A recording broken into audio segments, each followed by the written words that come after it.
So Jerry Falwell, of all people, has made the news recently, and so that made me kind of want to dig into him and his family's history and their connection to the religious right. So why don't we get started?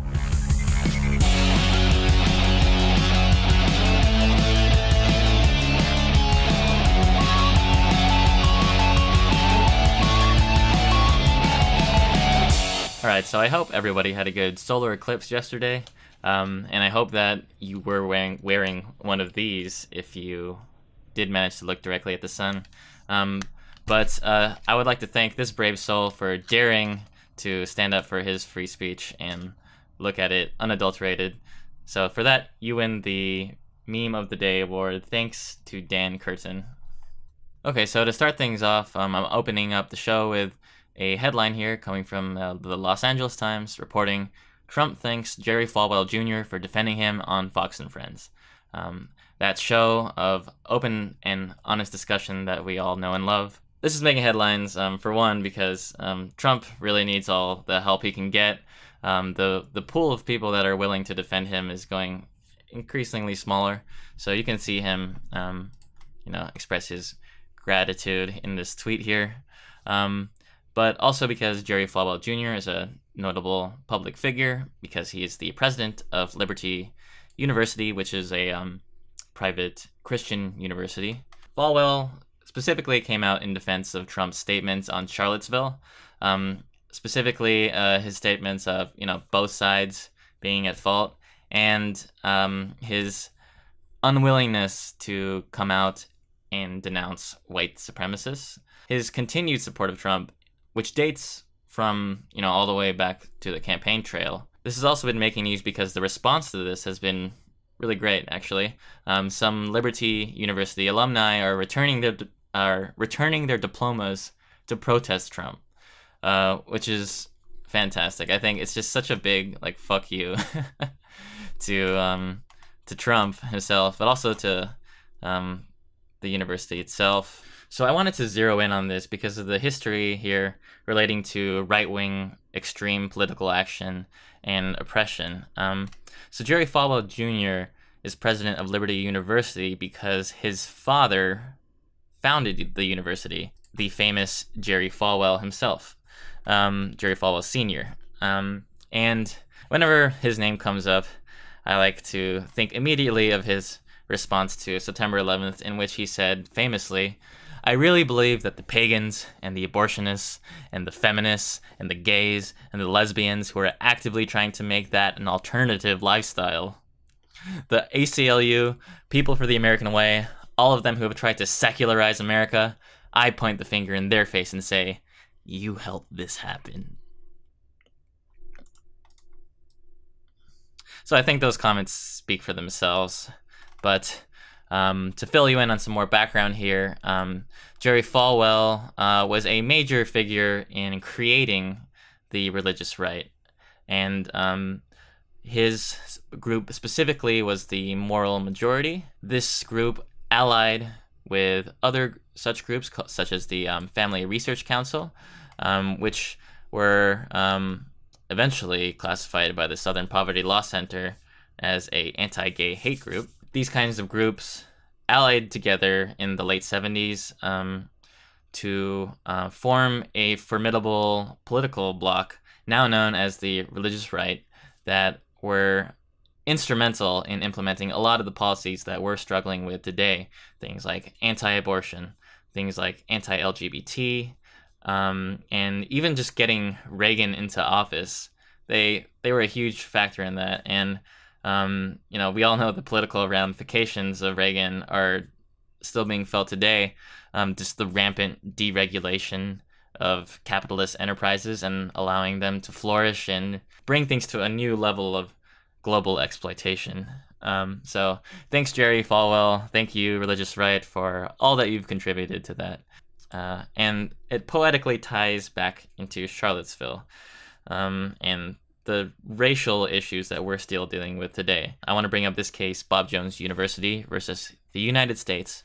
And so Bob Jones University is kind of one of the counterparts to Liberty University, in that it was one of the private Christian universities that started cropping up around this time. This case specifically had to do with the Internal Revenue Service, the IRS, trying to revoke the tax-exempt status of Bob Jones University because they were prohibiting interracial relationships, and also just had a history of segregationist policies. They didn't admit African Americans until 1971.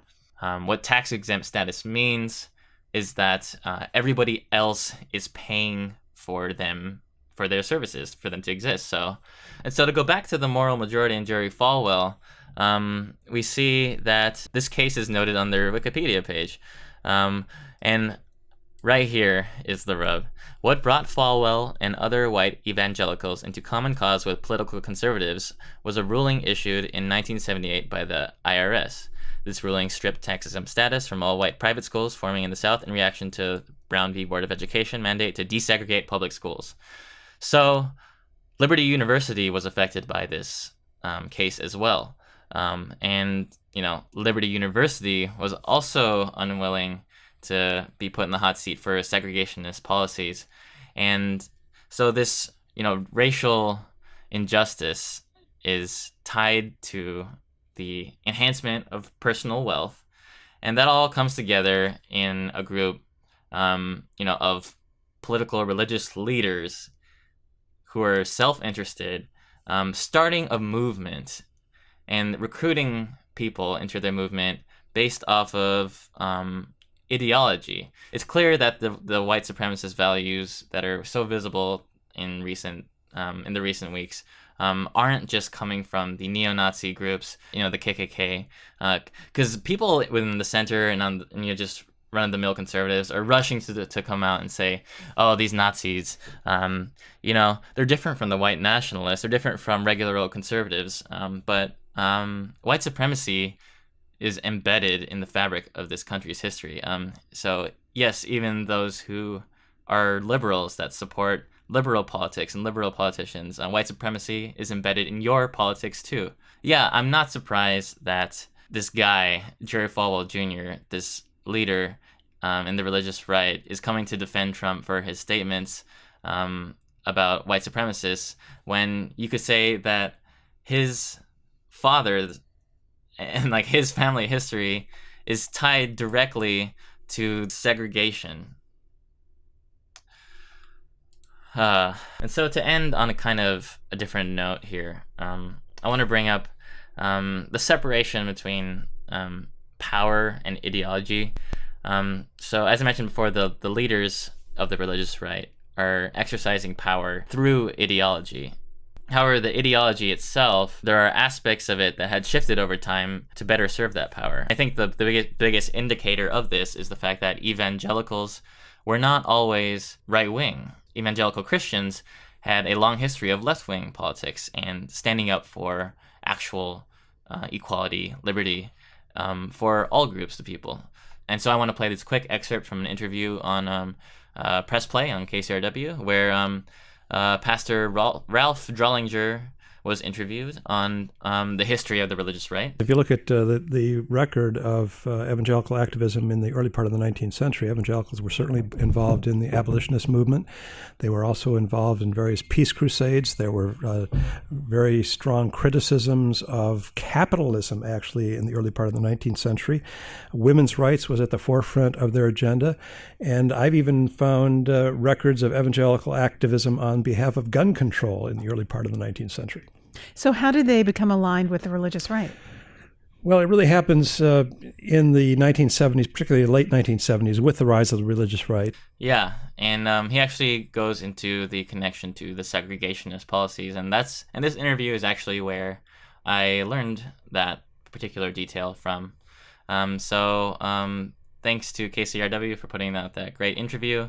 So I pray for these evangelicals that still kind of stick by the party lines and stick by the GOP, that they become disillusioned with their leaders. These people here turning in their diplomas and protests, that they adhere more closely to the values of their purported spiritual values, and not ally themselves with racist, power-hungry, tyrants. So yeah, thanks everyone for joining me on this journey through the interconnected web of politics, religion, race, gender, culture. This is just the tip of the iceberg when it comes to tapping into this. It's a complex history of things dating back, through centuries. But hit that like button, slam that subscribe button, just really grab that follow button on Twitter and just like strangle the life out of it. Thanks for everybody who watched my first video and supporting my channel right now. Thank you from the bottom of my heart, and I'll see you next time on Disaffected Daily.